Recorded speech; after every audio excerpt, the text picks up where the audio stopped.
Hello, everyone. It is Professor Hamamoto, and the date is July 13, 2025. The time 4 p.m. PDT. Welcome, one and all, over here in the chat room. I see my friend and colleague Corky Goss is on the job here as moderator. Thank you very much, Corky. We had a lot of material to cover today, and I hope to get it in between the hours of between 60 and 90 minutes. It's probably going to go closer to 90, but if you have something to do, well, you can always watch this on replay, assuming that TubeView doesn't take this video down. Although I have, I think, figured out how to avoid certain trigger words in my talks here, but knock on wood. Welcome, one and all, again. Today I'm going to be talking about the connection between so-called serial killers. And I say so-called because it's become a cliche, not just within the literature, but within the larger culture and society.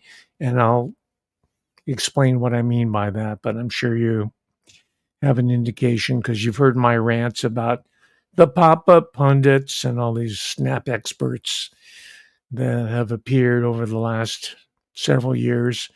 I think they really started coming out of the woodwork around 2020 during the lockdown. Of course, that's about the time when I started as well.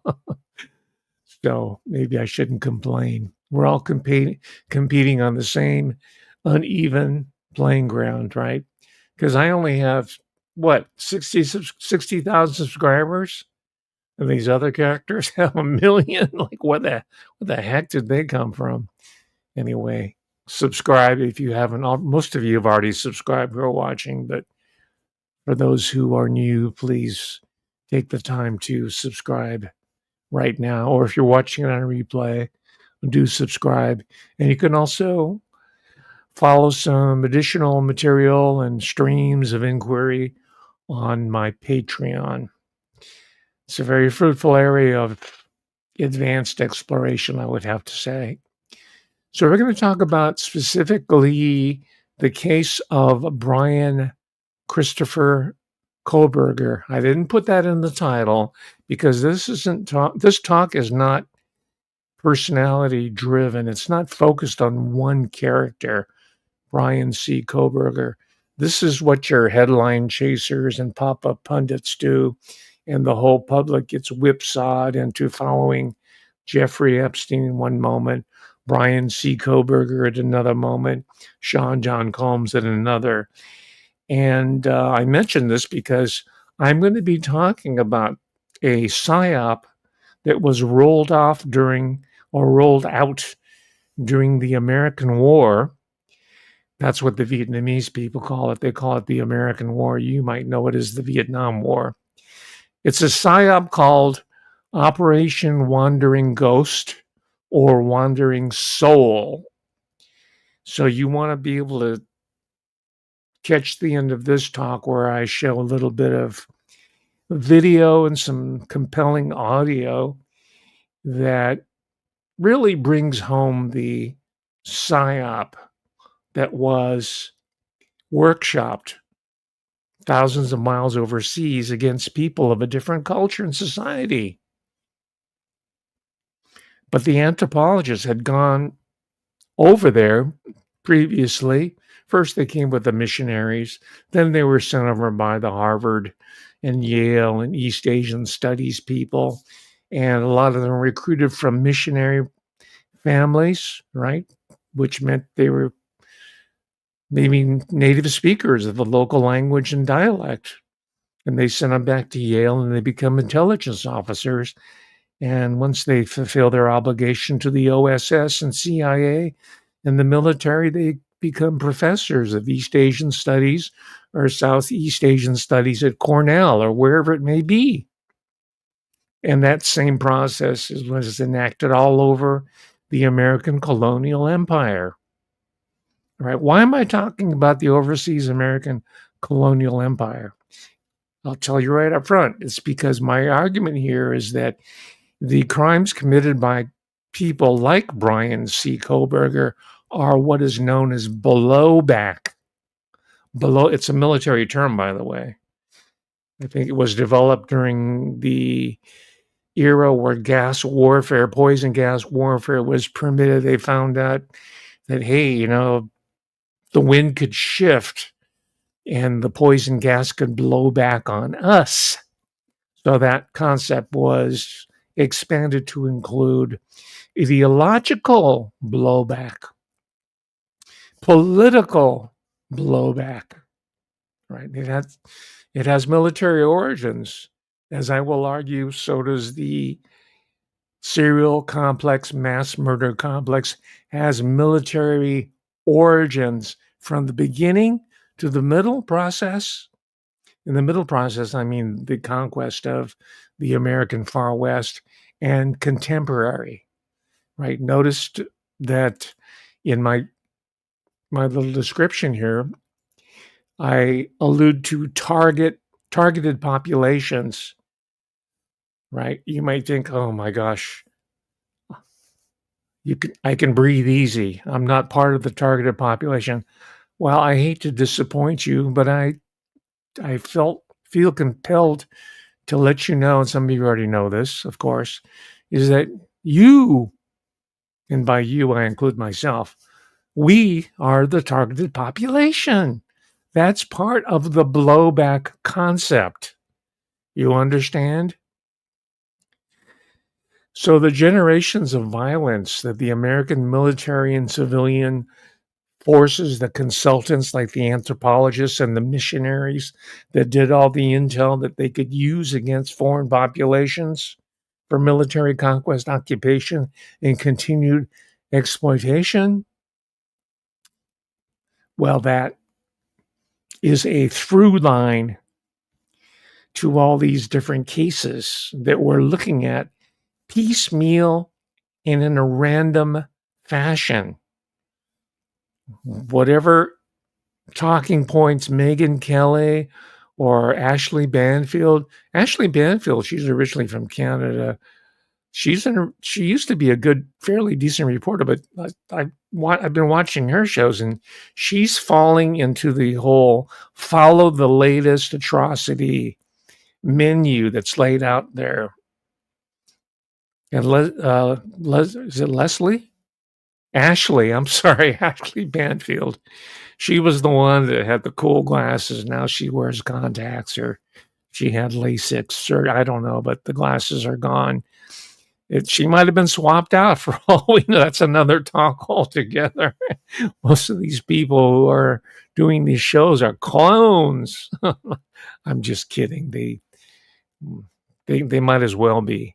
But anyways, Ashley Banfield is bringing on these YouTubers to provide expert commentary on some very serious topics, just such as the Bryan C. Kohberger case. They have no credentials, no bona fides, no experience, life experience, or professional experience, or educational experience. I'm not saying that's the end all and be all of all knowledge, but it's a good start. If you get some YouTuber and you put her on, and I say her because this is very gendered, right? It's part of what, who was it? It's not me. I didn't come up with the term, so don't blame me. But the gyneocracy. I call it gyneocracy, but it's a gyneocracy. I think it was Walter Scott came up with that. Sir Walter Scott, the Knight Templar. I don't know if he was, but I suspect he might have been connected. And there might be a Templar plot line through here in this story of Kohberger and other seemingly inexplicable murders, either serial or simultaneous mass atrocities, because that's how it's presented to us.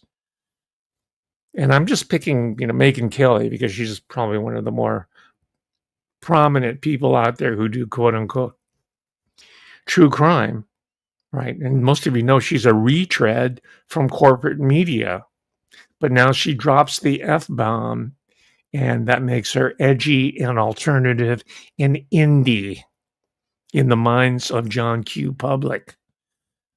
That's part of the psyop. We're very easily led, and I include myself in this too.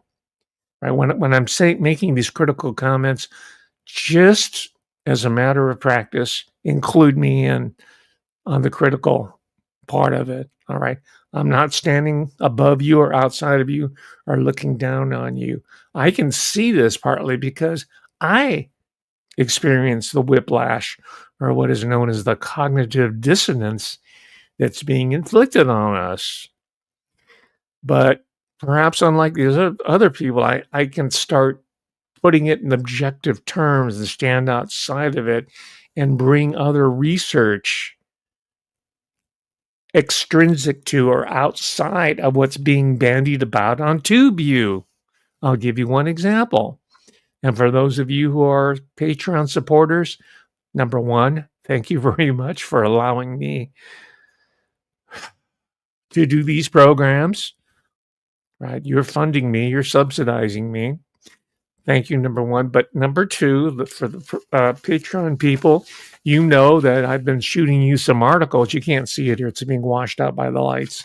But I've been sending you these articles about the concept of creepiness. And the pic that illustrates this talk is one of a very creepy individual.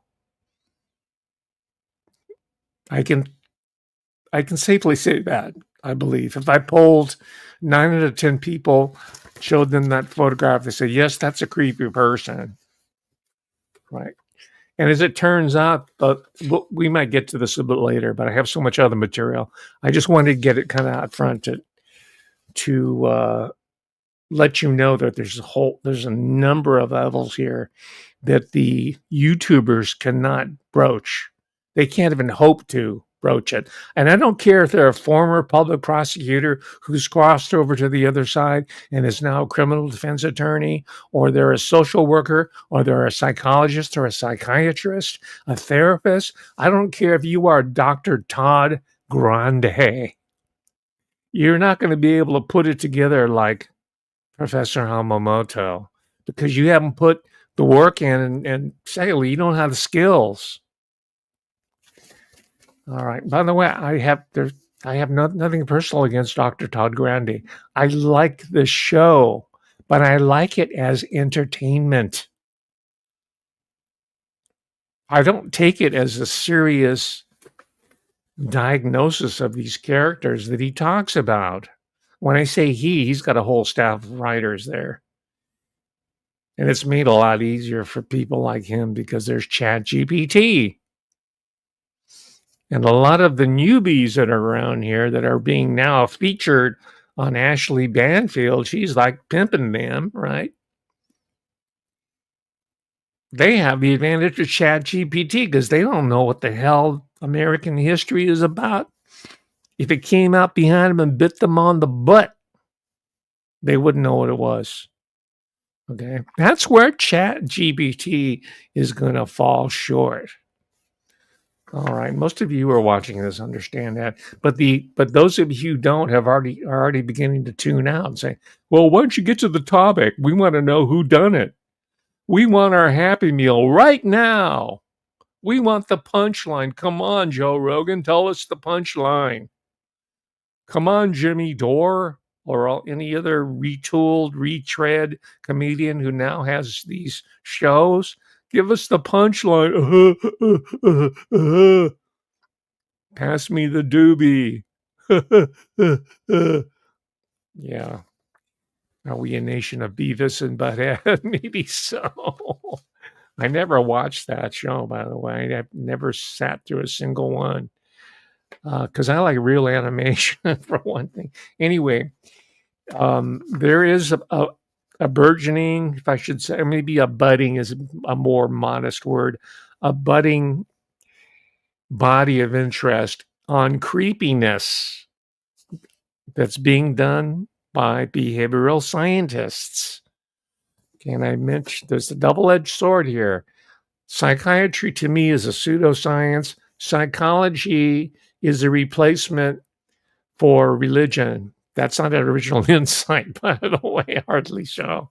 But God, most people in America have turned away from God, even those who think they belong to a 5013C church, right? One of these right? So psychotherapy, and we speak to each other in the language of psychotherapy. So most of you who've been watching me know that I'm skeptical of the whole enterprise. However, I do read the literature, and I do find some material here that is useful for us to give us some intel on where these people are coming from. Because if they figured out the elements of creepiness and they're able to quantify it with their little stupid studies, their little pseudoscientific empirical surveys, which, by the way, these are all people in academia, right? And they teach these giant sections in psychology, right? There's hordes of psychology majors because these are full of people who don't know what to do with their life.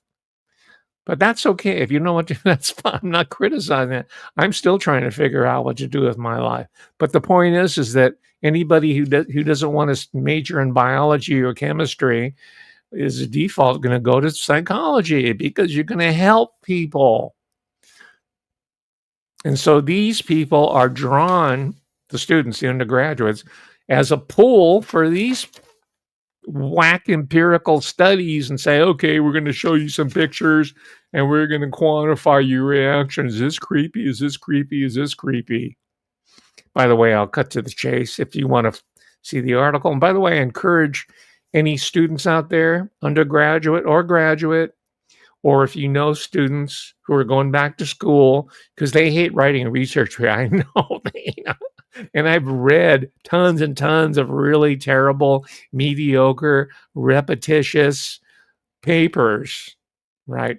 But you'll get a leg up if you go back into the fall quarter or semester with this literature and write a paper in your introductory psych or soc or history class, wherever they require a research paper, and do a research paper on creepiness. The person who grades your paper is going to love you because they're used to reading dreck.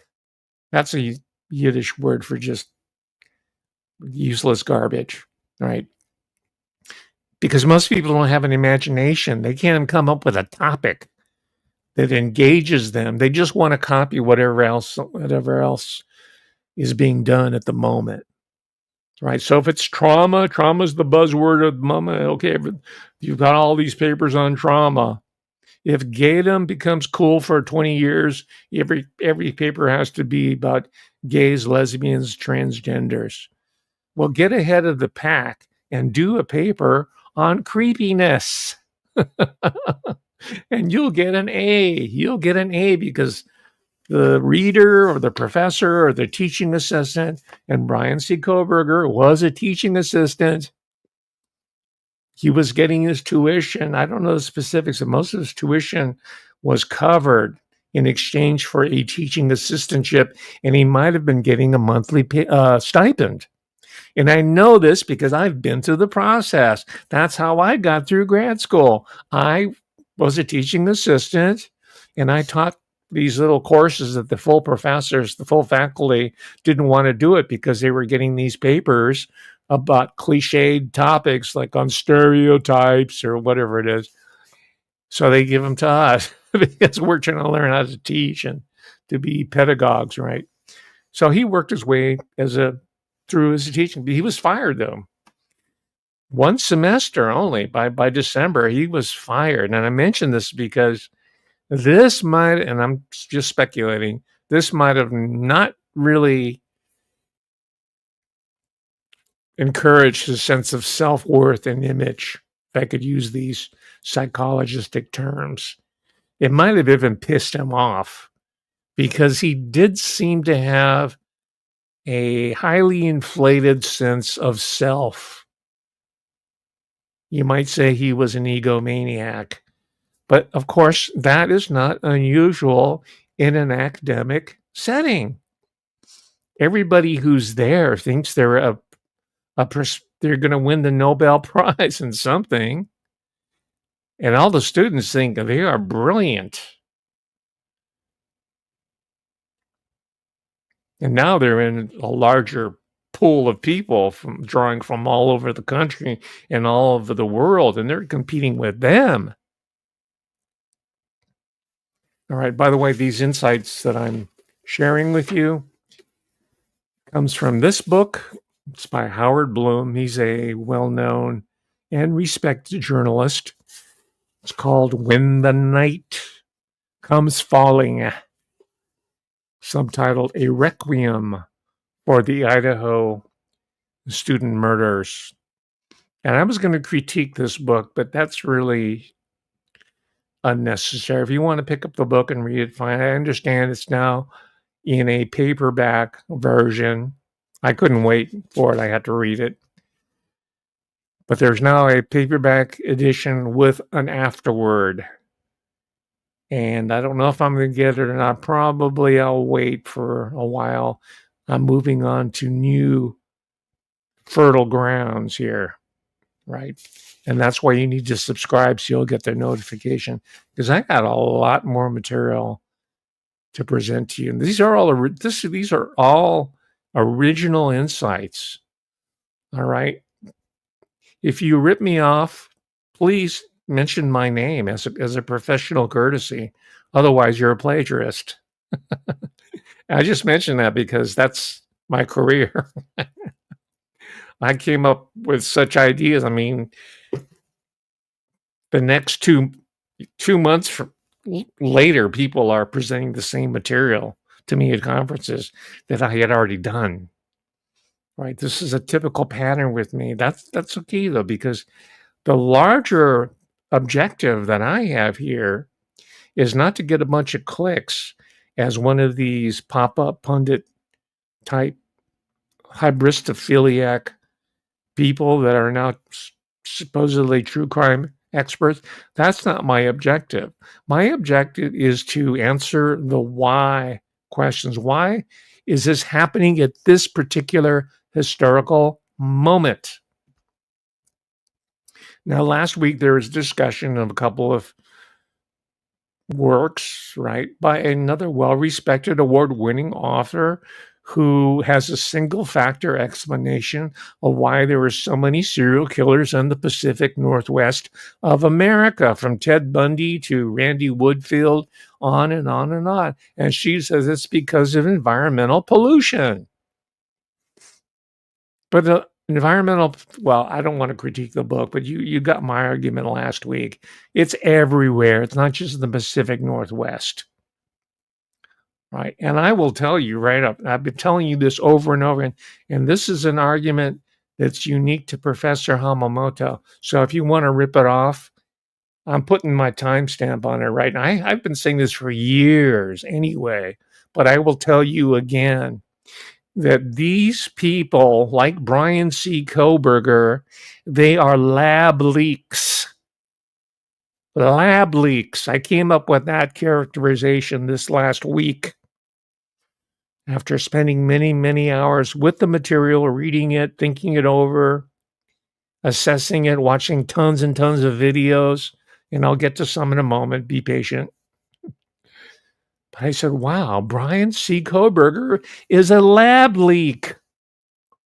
Ted Kaczynski, Theodore Kaczynski, was a lab leak.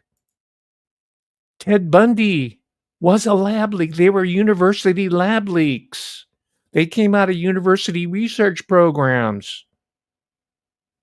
James Holmes, the Batman killer, lab leak. He was in the PhD program too, like Kohberger, but he was studying neuroscience at the University of Colorado. Lab leak. Edmund Kemper, lab leak, although he was never enrolled at UC Santa Cruz. His mother was the top secretary in her department. I think it was in psychology. And UC Santa Cruz is a major site for the production of these lab leaks. Notice I don't call them serial killers. I call them lab leaks. And you know where I got that image from, right? Well, the PSYOP that started around 2019, 2020. Oh, yeah, Wuhan. It wasn't these scientists at MIT, Harvard, and Yale, and the University of North Carolina who were responsible. It was the Chicoms over in Wuhan. If you want to deflect attention away from the true perpetrators, then put the hatchet in the hand of the Chinaman. Right? That's worked for many, many decades. Why do you think you don't see no Chinaman on Hollywood movies? If you do, he's gay. You will see China women's, but you will see no China men, and you will see no Japanese man. You will see no gooks. Because that's all part of Operation Wandering Ghost, PSYOPs. You dig? So I'm taking the Wuhan characterization of the lab leak and I'm applying it to the serial killer epidemic that's plaguing American society since the 1960s, which is the time where the killing of yellow people, gooks, was highly rationalized and engineered by companies like the Dow Corporation, Dioxin, Agent Orange, right? We know something about that. You can find that information. It's open source. I'm not telling you anything new. And on and on. And you know about the Long Range Reconnaissance Patrol. You see on YouTube now, there's all these retired special services people on YouTube now. They're about as plentiful as all these UFO specialists who are now coming forth with revelations. They are leakers. They are tattletales out of class. They're all these ex-CIA people with millions of subscribers on TubeU. We go, oh wow, that's heavy stuff, man. Or ex-FBI special agent. Yeah, I got my own YouTube channel. And of course, that blots out the historical memory of J. Edna Hoover. The FBI is not a reliable, a credible organization. What they do is lie and they conceal. Why are you so surprised about the so-called Epstein files? But if you know the history, you're not going to be surprised. What you will do, though, is just say, okay, I'm going to do my own research. I don't care what Cash Money Patel says or Don Bananarama. I don't care what Pam Blondie says. I'm going to keep researching this. Do you think the people who did all that background work on the JFK assassination and the RFK assassination and 9/11, do you think they stopped researching after there was a so-called official inquiry? No, they didn't. What all they did is redouble their efforts. So we should thank Pam Blondie for jacking with us because it's only motivated tons of more people. I'm being sarcastic, of course. I like most of you probably.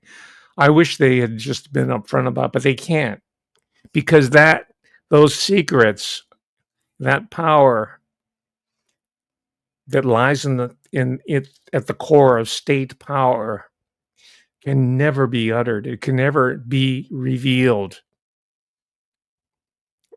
because the state apparatus itself would lose legitimacy. It's losing its legitimacy amongst the public. So these people who want to preserve that system intact are going to have to meet us part way to the truth. Anyway, I'm getting a lot of these characterizations from Blum, and I'm not promoting him. Notice I didn't put a link on here to his book, but if you want to buy it, you go ahead. It's a slight book. It's short, and I'm not recommending it like I usually do because I don't have to agree with the author to recommend it. If it's 180 degrees divergent from my opinion, from my views, from my own findings, if it's an important book, I will link it down below so you can pick it up. But I don't think this is an important book. It's a piece of Vanity Fair style journalism, right? And everybody knows who's connected with Vanity Fair. It's that British intelligence asset, Anna Wintour. Of course, she was recently fired, right? She didn't jump. She was pushed. They're going to put someone, coming in for a new look now. I predict it's going to be some part Caucasian, part Asian woman up there, a Eurasian type person, sort of, well, I can't think of I can think, but a Nicole Shanahan type person, right? In Hawaii, they're called Hapa because that's what the public can seem to tolerate. All yellow, well, we can't really trust you because there's the Chinese over there. And then there's Pearl Harbor, and there's the Vietnam War, there's South Korea. And then there's all them military age gooks coming up on the U.S.-Mexico border. So we can't have no Southeast Asian or no East Asian. Well, maybe Indian will work because historically Indians have always sided with the colonial oppressor. I call that the Gunga Din syndrome because all the movies were like Sam Jaffe as Gunga Din is going to die for Cary Grant. Yes, master. So they can be trusted. That's how Kash Patel got the job. You dig? I said that several months ago when I read his book. So if you want to know what's going down months, if not years before it breaks, subscribe to this channel because I'm not a headline hoe. I'm way ahead of the event horizon. Right. But my main complaint about this book is that he takes literary license with the facts because he doesn't have the facts. He calls himself a journalist. That's a stretch. He's I shouldn't say all Vanity Fair has published some really good pieces. All right. New York Magazine has published. So mainstream corporate media is not all bad. But in this specific case, he novelizes, that's the best word I can come up with, novelizes the tragedy of the murder of 4 young people. They were 20 to 21 years old. Madison Mogen, Kaylee Goncalves, Zana Kernodle, and her boyfriend, Ethan Chapman. They were 20, 21 years old. Now, he does a good job in providing portraits of the victims up front. And you can't help but feel sympathy for them, their prospects in life, cut so short. They were doing everything productive that a young person's supposed to be doing. Sure, they might like to party and go to football games and drink some beer and smoke some dope and maybe take some ecstasy and go dancing. Whatever young people are doing these days. By the way, we're going to explore that angle a little bit later in this talk. But they were okay. They were decent. I'm familiar with that type of student. That's who I taught. And myself, I would look at them, look at their pictures, and I know it's not right, but I would look at them and say, these are fraternity people. These are sorority people. Right? For the boys, we used to call them frat rats. Sorority girls, I forgot. But when I was coming up, they didn't have a really favorable image of these types of characters, right? But that's okay. That's what college, I guess, that's part of their experience, and they were pretty harmless. for the most part, and they never caused me any problems.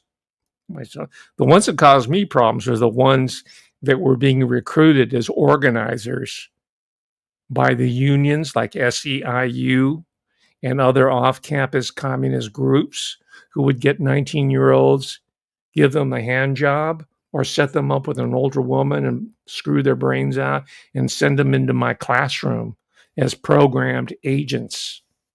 Right? Those are the ones I have problems with. And I mention this is because you think, well, Kohberger is, it's so unusual. And he's a PhD student. He was a doctoral student. He had a master's degree from DeSales, BFD. Right. I ran into people like him all the time at the graduate level, at the undergraduate level. I have been threatened numerous times physically by undergraduates, graduates. No professor, I don't think is. Oh yeah, I did. Richard Kim said he was going to punch me out one day, and I confirmed him. He wouldn't tell. He didn't tell me that to my face. He told the secretary, and I said, "Hey, I heard you want to punch me out. Take a swing, Jack. Professor Kim, go ahead and do it." Right. That's my world. That is my world. It is not the peaceable kingdom that you might imagine. There's a lot of violence in that world, and there's a lot of potential violence. And believe me, I had the situational awareness on all the time. As I was driving on towards campus, man, it was like driving into a game. I put my game face on. I got my head screwed on straight for whatever could happen. And this is while I'm teaching, same way. And as I was late at night going home, I'm checking out all the different parking situation, who's down there in the parking structure. And I was always armed. Do you understand? And I mention that because we're going to talk about KBAR knives in a moment. Because your Bryan Kohberger's, as I state in the description to this talk, is aberrant in this specific case. From what I read, there hadn't been a murder in Moscow, Idaho. That's how it's pronounced, by the way, Moscow. Rhymes with Costco. Not Moscow, Moscow. I try to get as correct as possible, but sometimes I miss out, right? I look on YouTube. That's what I use it for. I say, well, how do the locals say it? Oh, it's Moscow. There hadn't been a murder in Moscow for 5 years. They hadn't seen it. That's how peaceful it is. Right. It's a largely agricultural setting. It's beautiful. It's beautiful up there. It's God's country.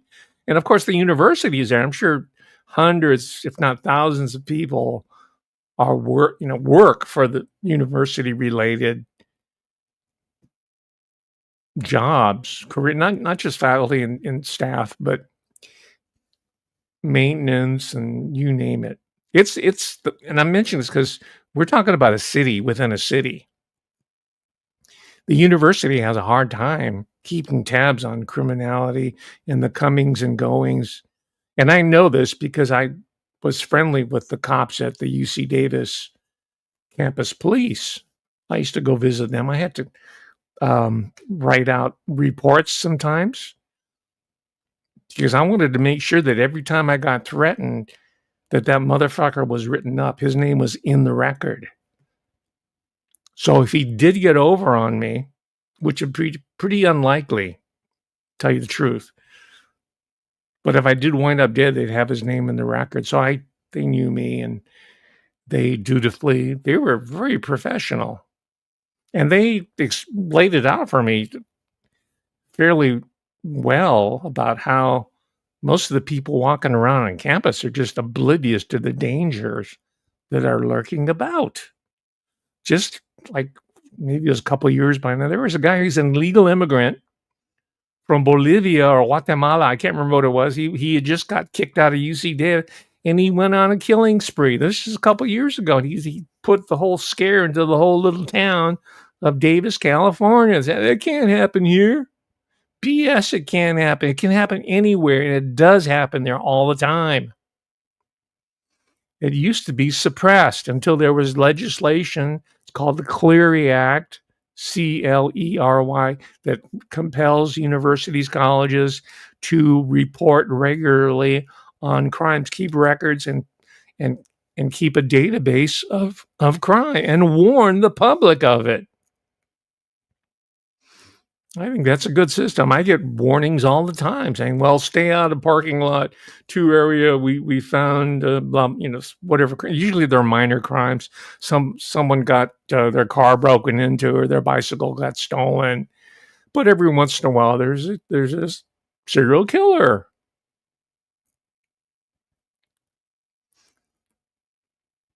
So Kohberger is a certain type that the university attracts. Highly intelligent. I don't want to put a label on them like these psychiatrists and psychologists. Those are the ones you see on TubeView. Well, he's obviously sociopathic, or he's got blah, blah, blah, blah, blah, blah. Well, even if that's true, what does that mean? You know, I have a size such and such shoe. So that makes me a psychopath or I'm a suspect. Now, if you found my shoe print at a crime scene, then maybe you have something there, right? But just to slap labels on people is meaningless, right? And I think the prosecutors, it's a small office up there, I assume, compared to big cities, is that they might have realized they were going to have a hard time putting this guy behind bars. He might get away with it if he had a good lawyer. So they had to cut a deal with it. I'm not saying that I agree with the decision that was made on behalf of the parents, which we'll get to in a moment, on the part of the prosecution team to say, listen, you plead guilty to 4 murders and we will not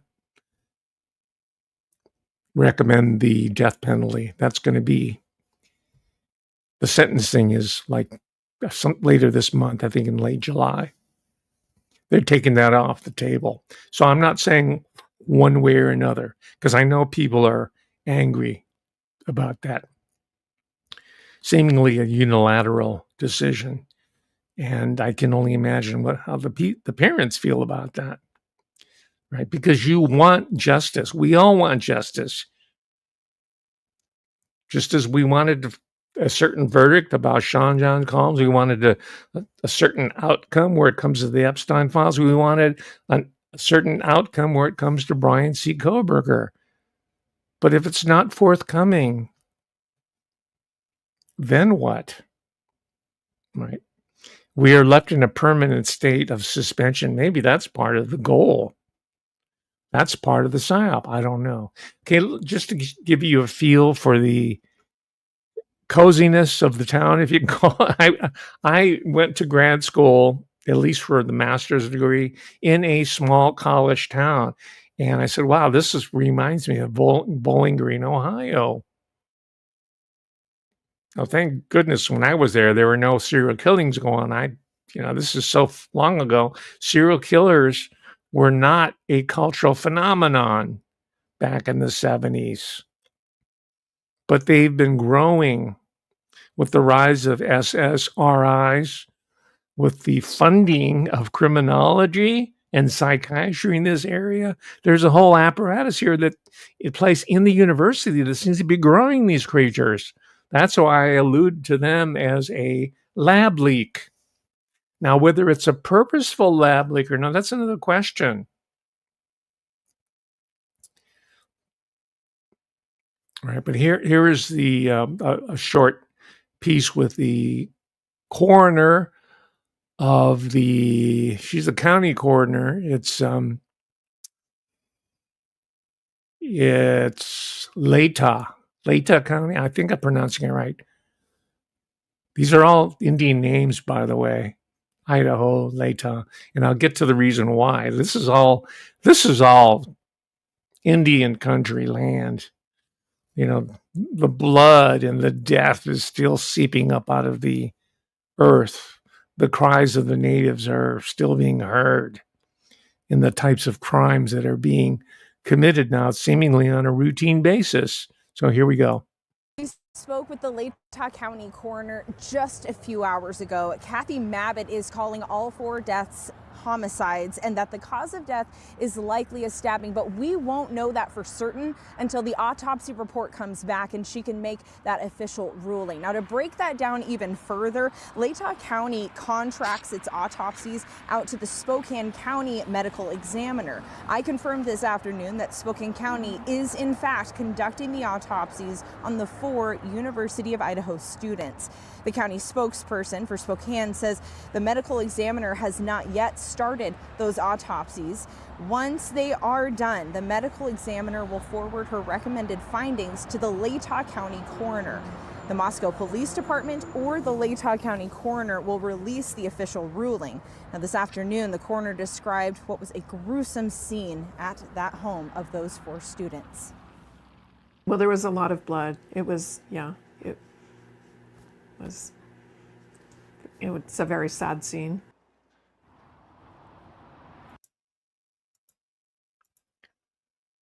Well, that was the Latah County coroner. As you heard, the office is so small, they have to farm out the case to a different state. They had to go to Spokane, the largest facility nearby, in order to come up with the forensic information there. All right. So you kind of get a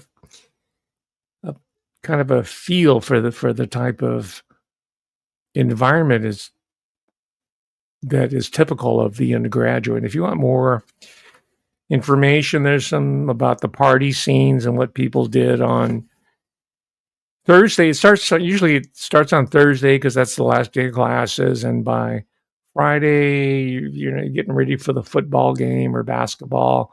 The drinking starts hot and heavy around Thursday, all through the weekend. And I mentioned, this is not me projecting. This is what Bloom says.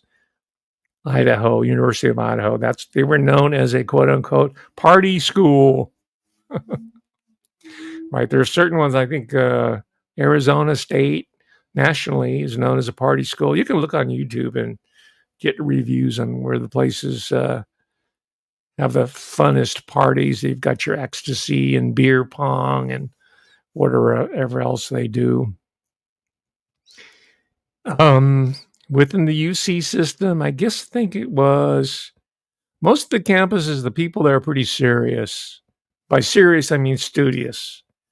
But the school that had the party people, the one that we in the system, the UC system, kind of knew about, was UC Santa Barbara, which is not in Santa Barbara. It's in a smaller community called Isla Vista, or IV. And that, not coincidentally, is where Elliot Rodger, the so-called incel, I use that advisedly because I don't like the term. I don't use it, but that's how he's known. That's where Elliot Rodger went on his killing spree. And his first 3 victims were 3 yellow undergraduates because they played it well. He hated all these white sorority girls, but his first 3 victims were 3 guys who were majoring like in math and computer science or whatever it was, whatever yellow people major in at the university. These are his roommates. He killed them. He slaughtered them. So these little categories that these journalists come up with don't necessarily obtain when you look at it in a more systematic fashion. And me, of course, I see, wow, 3 yellow young men, 19, 20, 20, get murdered by Elliot Rodger? That's pretty incredible. And I want to look at it. I want to find out who these people were. They from? How did they get to UC Santa Barbara? What did Elliot Rodger have against them? I know he was a Hapa. His mother was a Thai woman. Did he hate them because they were Asian? I don't know. I'll be writing about the Elliot Rodger and from a different framework later on, but I include him amongst these names of lab leaks. What was he doing up there? He was going to college. He wasn't at UC Santa Barbara. I think he was probably going to try to transfer, but I think he was taking community college courses. Right. And you see the pattern that these types of crimes are taking place in or around university or college campuses. Okay. So let's take a historical step back and pay respect to the historical sacrifices of the native peoples whose land was taken away so that these universities were able to put their infrastructure in there on the one hand. And you can argue that they've done good. They've taught people. They're called land grant colleges and universities. You can say they've done a lot of good for the economy and taught farmers the principles of animal husbandry and conservation and productivity. You can make that argument. And I'm not dismissing that. Right? Agriculture is the foundation of civilization. I understand that. But I'm also saying that, wow, there's a big burden that these land grant colleges have, or a debt, let's say, to the native peoples, even now in 2025. History is never history. History is never dead. So let's just get a quick back. I'm not going to get too pedantic about the Morrill Land Act. It's mostly your public institutions. I think Michigan State University was the very first recipient. This campus built around the federal monies that were built in, while expropriating the land and resources of native peoples who were kicked off the land. Right? Is there some sort of metaphysical connection why all these smiley face killers are disappearing from college and university campuses? I don't know.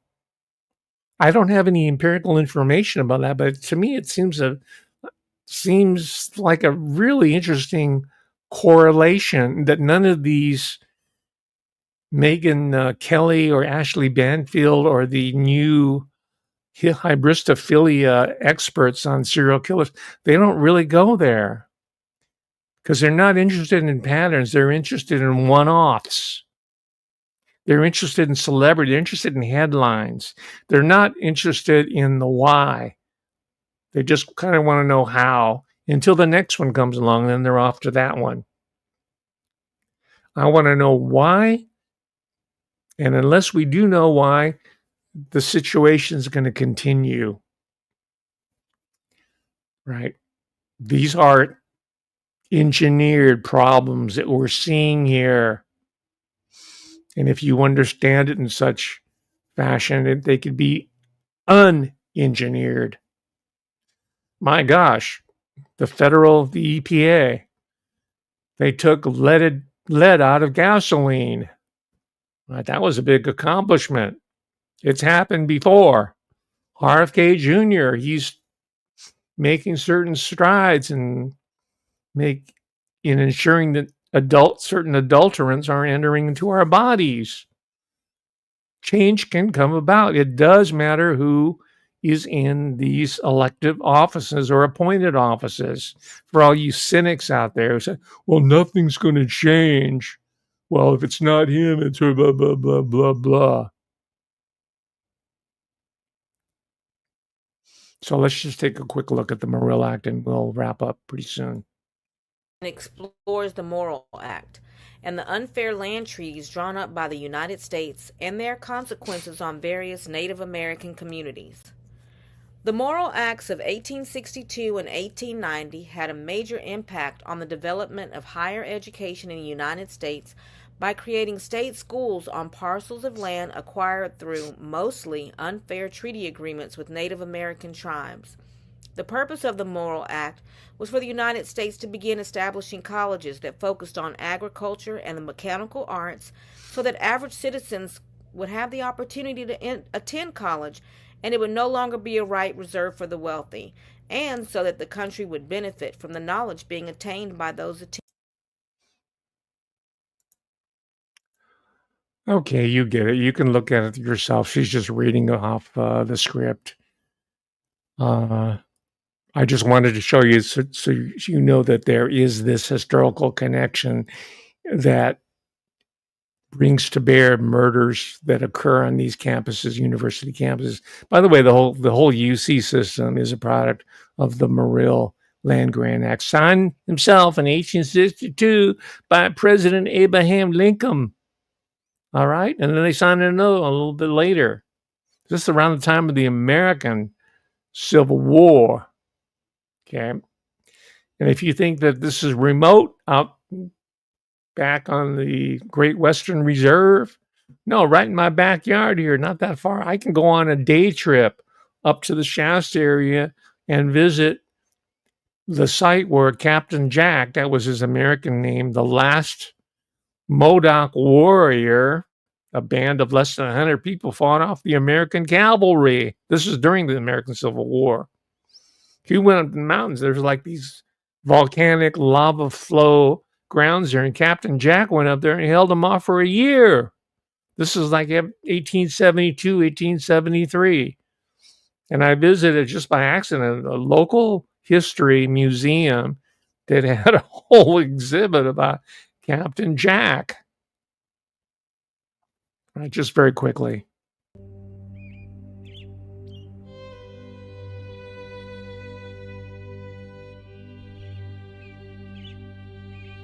This was one of the last great battlefields for the American West, when a handful of Modoc Indian men, women, and children stunned the nation by holding off the power of the U.S. Army. They were pulling troops in, nearly 1,000, to battle anywhere between. Okay, there's a lot of material on that. There's books on it if you want to read. It's fascinating stuff. This is, you may say it's at the far removed, but you know what? These patterns, historical patterns, have been repeated through time. And in my generation, it was taken overseas once more to the former French colony of Vietnam. And there was one weapon that all U.S. Marines and a lot of Navy personnel and U.S. Army carried with them. It was the KBAR knife. KA/BAR.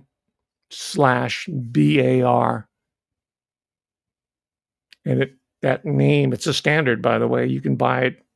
I won't tell you where, but it's readily available. It's fairly cheap because they're mass produced. There are perhaps better knives made. Quality of the steel's better.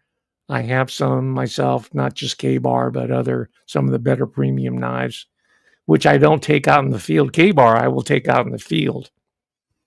It's an everyday carry knife, right? But KBAR, the story goes, is they got a letter, the company, from some guy up in the hills who said, well, I just want to tell you what a great product you have because I killed a bar with it. And he spelled it K-bar, K to bar, kill a bar. So they said, okay, we're going to call this the K-bar because they were called, I think it was Union Cutlery Company.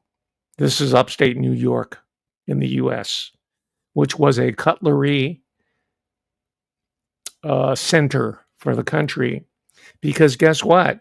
The cutlery, and this is any bladed implement from straight razors where you shaved in the old days before the safety razor was brought in, to knives, kitchen knives as we talk about it, to axes, hoes, whatever, scythes.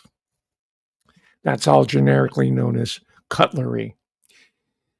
By the way, the reason why there was a renaissance in knife making up in that area, not only were there resources, ore and foundries and all that, is because the government put a tariff on imports from Britain and Germany. who made the best blades in the world. There's no problem arguing that. Especially German weapon. I have I have a Solingen, I have a Buka knife, right? There's a reason why the Teutonic Knights were able to, or the Templars were able to conquer at least their part of the world. It's the edged weapons and the bludgeons. So, but anyway, the market was protected for companies like Union Cutlery, which is more recently, by that I mean, I don't know how many years ago, was recently called KBAR. Why am I talking about KBAR? Because it's part of American culture. I'm talking about the violence, the military history, the Modoc War, the Morrill Land Act, the displacement of Indians, Indian killers, and both ways, by the way, violence. And before that, intertribal warfare. That's America, man. That is the blood is soaked through in the soil. But it really got its test and its notoriety. It's become part of American cultural lore, the KBAR knife. During World War II, because it was a standard issue by the U.S. Marine Corps. And I think the infantrymen in the Army bought them. They didn't have Gerber and all these other nice brands that are now available. There's been a renaissance in knife making, by the way, knife making art over the last few decades. But Gerber was the first one to produce fairly quality knives on a mass scale for war-making purposes. And they earned this reputation, especially in the jungles of the Pacific during the Pacific War. Or we know it as World War II. That's the KBAR. And why do I mention that? Because it was a KBAR knife sheath that a little tiny piece of DNA was lifted, was found. Very tiny. And again, the prosecution would have had to reconstruct their case against Kohberger on a piece of evidence that might not convince a jury of his peers. Okay, because it was a small, I don't know if trace amount is the right way to characterize it, but it's really tiny. But they were able to match it with the DNA of his own father. And when you can get that close of a match, there's a 99 point blah, blah, blah certainty that you're related. And that blood speck or the drop or droplet is more like it, belongs to you. But it seems to be circumstantial. And it was a KBAR because Bryan Kohberger, for all his brilliance, right, and he wasn't the only one that thought he was smart. The professor from DeSales University who recommended him for the PhD program at Washington State University in Pullman, Washington, which is only 10 miles away, roughly, from Moscow, Idaho. It's about 30-minute drives. I don't know exactly, but it's very, very close. And driving back and forth would not present a problem.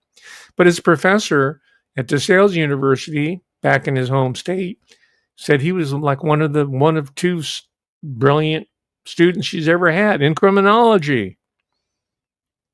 He came out of a criminology program. I understand Dennis Rader, the guy known as the BTK killer, was also interested in criminology. I don't know if he actually studied it formally, but there's a pretty good number of them who do study this type of academic discipline. And I checked into it. There's a lot of criminological degree granting programs in place right now. And again, maybe this helps to reinforce or substantiate my argument that what we're talking about in these cases of mass murders and serial killer, we're talking about a lab leak from universities. Because as most of you know from my talks previously, the last 2, 3, 4 weeks, last week, is that he was a student of Catherine Ramsland, who's written several true crime books for the mass audience. She hasn't written any academic articles. I look for them. And that might be why she's at DeSales University as opposed to Washington State in the PhD program. Because they want, for accreditation purpose and for the legitimacy of the program, they want people who have academic publications, not mass market or trade books, but academic journal articles. She's going to have a record there. But nonetheless, and I mention this because Blum describes Catherine Ramsland as an eminent criminologist. She is a criminologist, I guess, but she's not eminent by any stretch of the imagination. And I'm not just quibbling about that.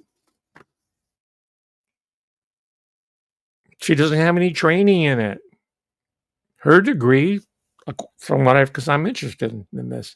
This is not trivia. This is important. Where does Catherine Ramsland? Her degree's in philosophy. She wrote about Kierkegaard or some existentialist philosopher. Nothing to do with true crime. That doesn't mean she's not qualified or cannot move into another area,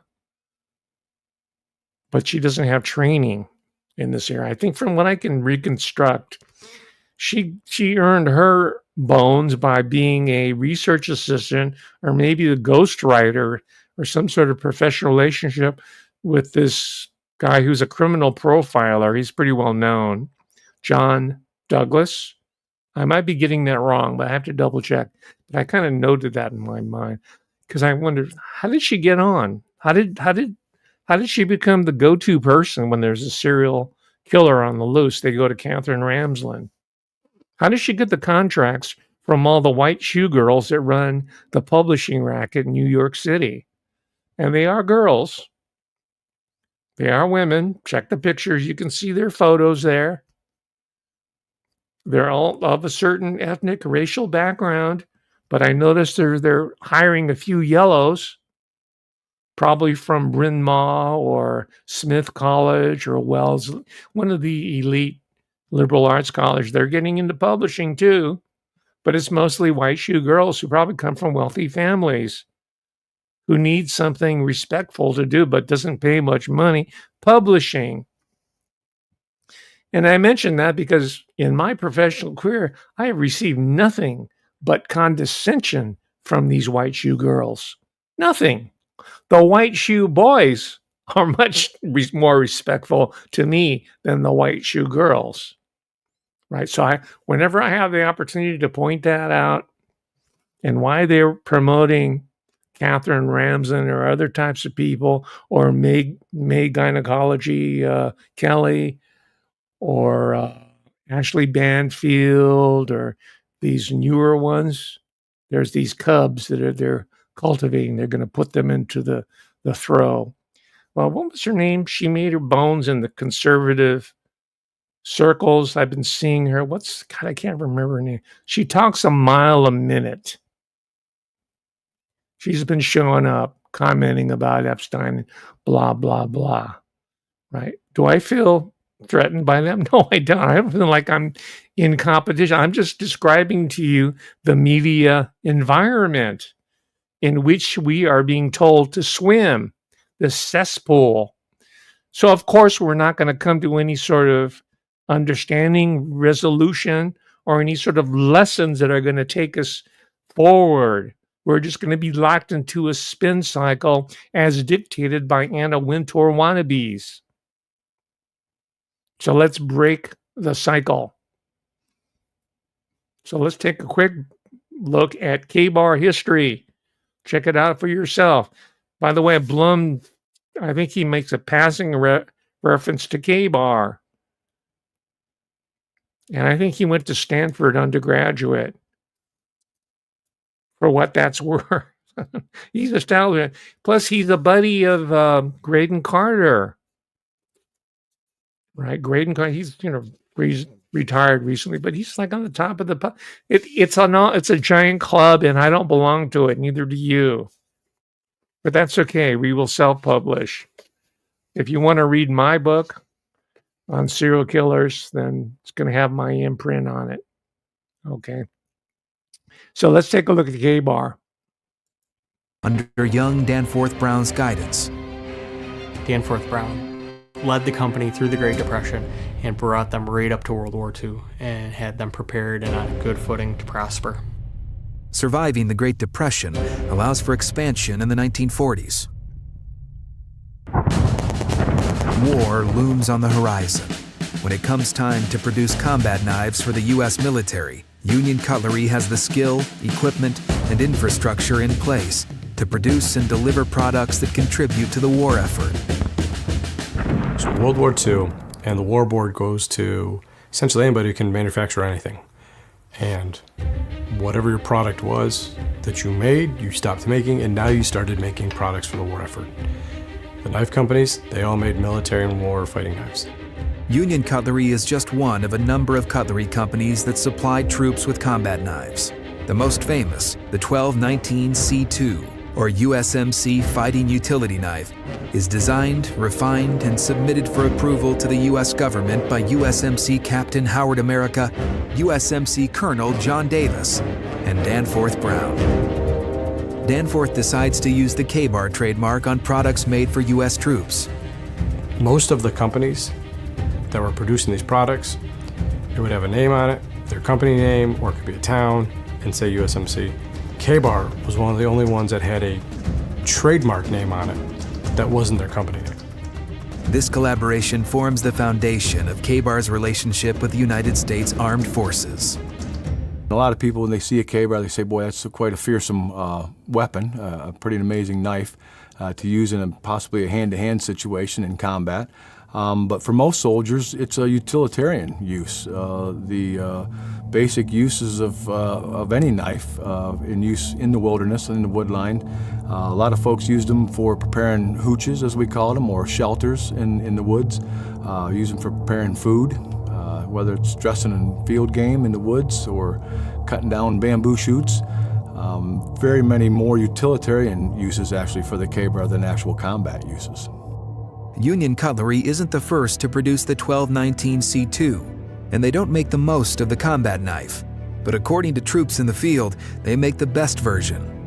A lot of soldiers and Marines, when they came back from the Pacific, brought their KBARs with them and refused to leave them behind. They brought their knives home, and I think its performance in the Pacific, at places like Tarawa and Peleliu and Iwo Jima and Okinawa, I think its performance there really sealed its reputation for rugged durability and for quality, for high quality knife. And a lot of Marines today swear by them. We talk to Marines, 80, 90-year-old guys that still have their KBARs at home.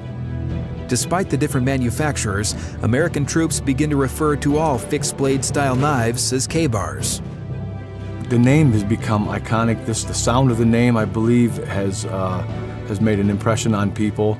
But also, the style of knife is common in World War II in a number of manufacturers. But KBAR's knives were the ones especially manufactured here in Olean were much more durable. They were stronger. They were a better knife. I can actually tell you, when I was in Special Forces in the qualification course, you were allowed to take one knife with you for your journey into the wilderness for a week, and most of us picked a KBAR. In May 1952, Union Cutlery officially changes its name to KBAR. So now they are called KBAR since, over 70 years now. And full disclosure, I don't own any stock in KBAR, and I don't profit in any way from advertising them, but I do have, I have one KBAR, that same model, that classic U.S. Marine Corps model. It's got a leather handle. It's kind of, it's not wrapped, it's kind of stacked. So if it gets wet, it's it's going to be nice and grippy. It's got a nice heft. It's very balanced. And it's a utility knife. You can do anything with it. You can use it as a can opener. You can cut cans with it. Wood. You can't do a lot of chopping. You can do a little bit of it. But it's a good defensive weapon as well. I got the same model for a friend of mine for her to take out into the woods and for camping. It has a smaller diameter handle, and she keeps it right by her side when she's out in the woods. All right. And then I have other types of knives. I'm not a collector. I just see something and I look at the history, and as you can tell, KBAR is Americana. So when people say, "Oh, Kohberger had a KBAR knife," yeah, it's a common implement in American culture and society, right? And I want to warn against any sort of alarm that's being raised by these types of weapons, right? In the same way, if people are trying to outlaw firearms, what's going to be next? Bladed weapons? Possibly. So you want to make sure that the way Howard Blum, who's probably from New York City, right, where any type of weapon like that, I think that's outlawed. You probably can't carry a pocket knife with more than like an inch foldable blade of it. In California, I think the maximum carry, hidden carry, is like 3 inches, 2.5 inches, something like that. But if you have a holster, if you wear it outside and it's visible, you can wear it anywhere, except in a public building. I'm not asking you or telling you or advising you to test that out. And you might create some alarm amongst certain people. But certainly if you're walking around in the Modoc forest where Captain Jack made his last stand, or walking up through Redding or Shasta, and Redding is full of transients, nothing against transients, but transients with violent criminal histories. You can chart it because of the federal prison that's out east of it. You want to make sure that you're protected. And the reason why I'm kind of stressing this now, I'm hoping that your undergraduates, your 19, your 20-year-olds who only grew up playing video games and pretend violence, and they played World of Warcraft, so they think they're bad.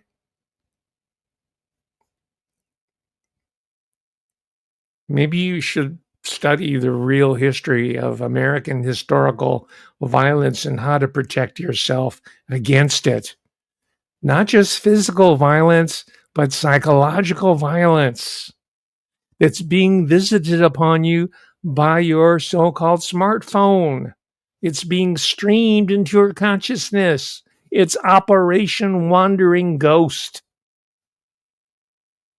That's what your 19 and 20-year-olds are being subjected to. It's a psyop. Plus, you're already on ecstasy.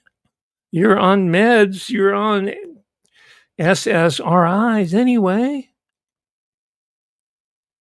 Your whole your brain, your neuropsychiatric system has become a battleground for big pharma.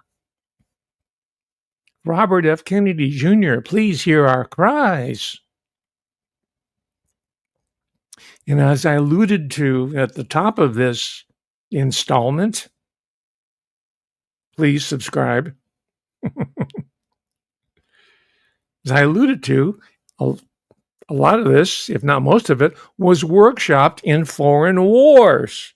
Most immediately, the American War, or as the Vietnamese call it, or as we call it, the Vietnam War. And they did it through consumer electronics. Can you believe the harmless little cassette tape, the Norelco cassette tape, was used like a KBAR knife for psychological warfare against the Viet Cong the gook, just like the KBAR knife was used to kill gooks on Okinawa and Tarawa and all those places. Gook, man, is going to be vanquished by a little cassette tape. But I'll have news for you. They're still there. They weren't eradicated. And there's still lots of native people around, too. They're around in this area. In fact, they're taking back thousands and thousands of acres of prime real estate on the Pacific coast here of California.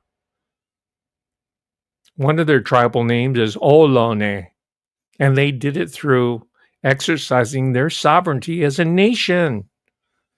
So please don't tell me there's nothing we can do. Look at our native brothers who said, hey, no. We are demanding our human rights. All right, it's not given to us by the government, by Abraham Lincoln, Bill Clinton, George Clinton, whoever else, Hillary Clinton. No, this is ours. And as you know, I also have a fondness for the Indian casinos because I want to understand how the sovereignty issues work out. Yes, I know there are, problems with them, right? That's another talk altogether. But this is all part of my field of study that I'm trying to understand here. So let's go back to the Vietnam War, or the American War, as the Vietnamese people call it, and look at Operation Wandering Ghost using the Norelco cassette tape. Now Jimmy Iovine don't need no cassette tape. All them producers for Sony Incorporated, they don't need no physical media. They just got streams. They got StreamYard, not StreamYard, but Apple, you name it, right? And that's why you hear the sameness of the music. It's all algorithmically driven. You know this already. So here's Operation Wandering Ghost. The name to KBAR because it became so popular.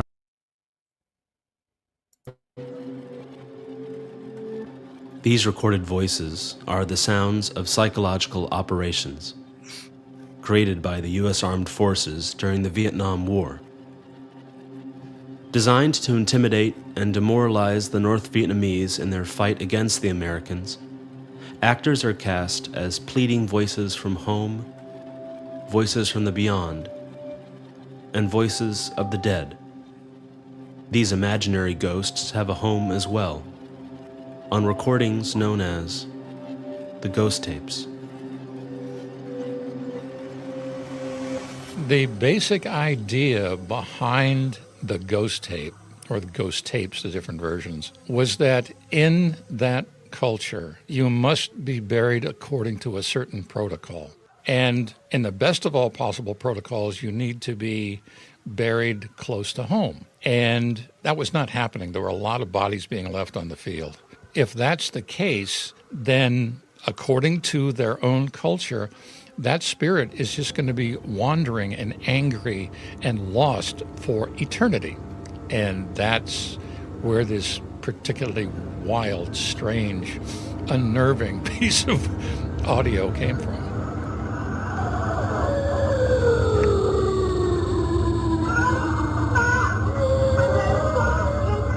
And to my knowledge, the first time it was ever used was on a swift boat down in the Delta.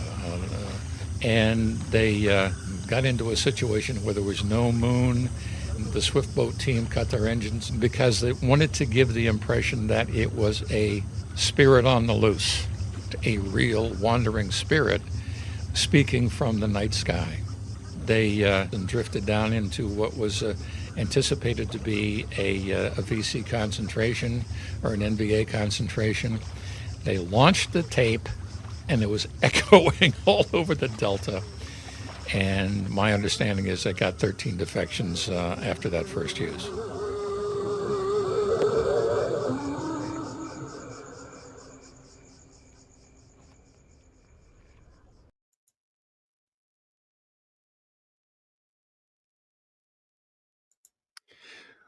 If you want to look on TubeView, there's several more extended pieces on Operation Wandering Ghost.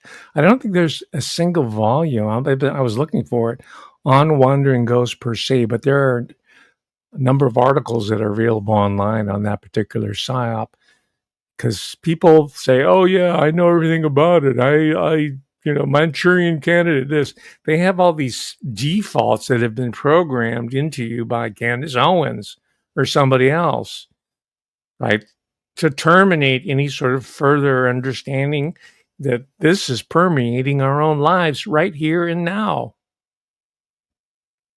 Operation Wandering Ghost, right? And this is how, to conclude, this is how we understand the rise of the serial killer and connecting it with American history of violence. And you notice that has intentionally an echo of a film that came out back, I think, in 2006, maybe, starring Viggo Mortensen, an excellent actor, called A History of Violence. I usually don't like to mention movies or TV shows when I give my talks, because those have been put out there so that we will default into thinking, all our critical faculties go, oh yeah, I saw that movie. And all the critical faculties are put on hold. But anyway, that's a really good exploration of the psychology that you might want to take a look at. Ladies and gentlemen, thank you very much for putting up with this very dark topic. We are in perilous times. I think this talk here needed to be brought forth so that we do not repeat these problems that seem to be recurring at more frequent intervals. I did pray before the show for the souls of the victims of Bryan Kohberger, who did confess to the murders. I prayed for their souls and for their families and friends and classmates and the community to find some peace within themselves in this very turbulent time. And hopefully I've been able to contextualize what went down in very recent history. This is a recent case, ladies and gentlemen. We don't do Annie Jacobson here where we're talking about something that happened 40 years ago and said, or JFK. It's still important, don't get me wrong. We're talking about now, 2025, and how to solve contemporaneous issues and problems. And we can do it, you and me. We can do it. We can think our way through this. And we can publicize it and let the other side know that, hey, listen, we've been able to reverse engineer your strategy. It's time to stand down. Ladies and gentlemen, thanks again. I'll have something for you next Sunday. I hope you'll join me. I'll be back with you, God willing. Until then, peace. Bye.